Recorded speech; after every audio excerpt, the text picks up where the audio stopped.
مظاہرہ بھی کریں اور ہر اعتبار سے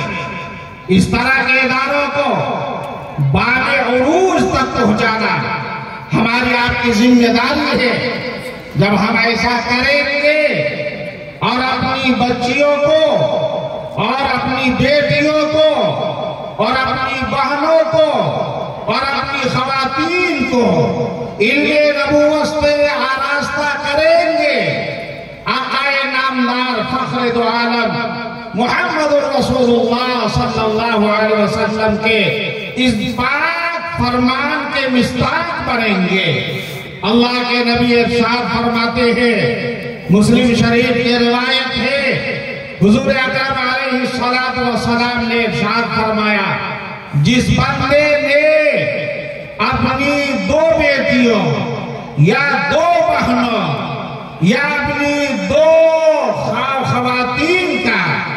اس طرح سے تعلیم اور تربیت کر کے انتظام کیا،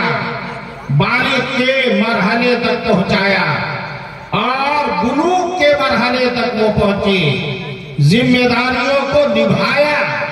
پڑھایا لکھایا، صحیح تعلیم اور صحیح تربیت کی فکر کیا، یہاں تک کہ تمام ضروریات کا خیال رکھا۔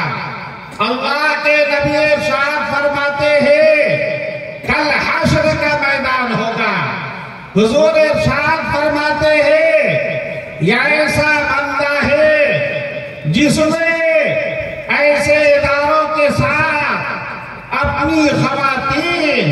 اور اپنی بچیوں کو وابستہ رکھ کر کے دین کی حفاظت کیا ہے۔ حضور ارشاد فرماتے ہیں، اس کا حشر ہمارے ساتھ ہوگا۔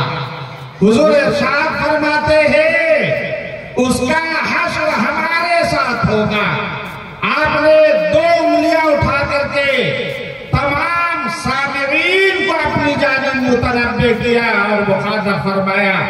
جس طریقے سے یہ 2 انگلیاں آپس میں ملی ہوئی ہے،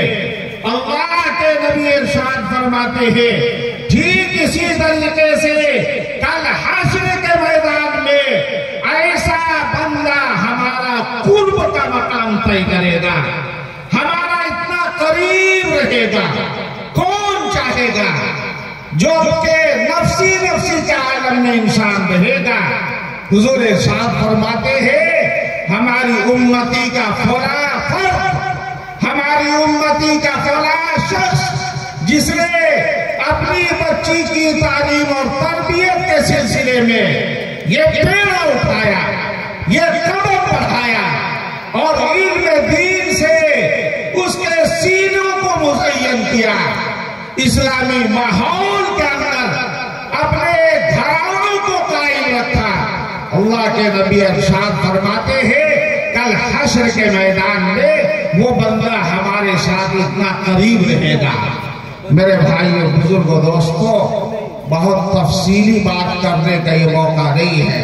میں آپ حضرات سے صرف یہ عرض کرنے کے لیے بیٹھا ہوں، یہ ادارہ جو آج بے سر و سامانی کے عالم میں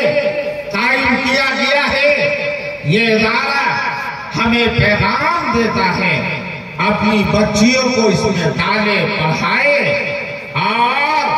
مالی اور اخلاقی تعاون کا مظاہرہ کرے۔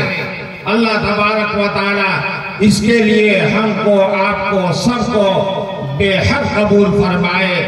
آخر میں پھر ہم حضرت مولانا مفتی محمد سیف اللہ صاحب قاسمی زید بزمہ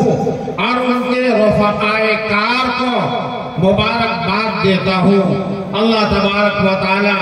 ان کے اس عمل کو قبولیت کا شرف عطا فرمائے۔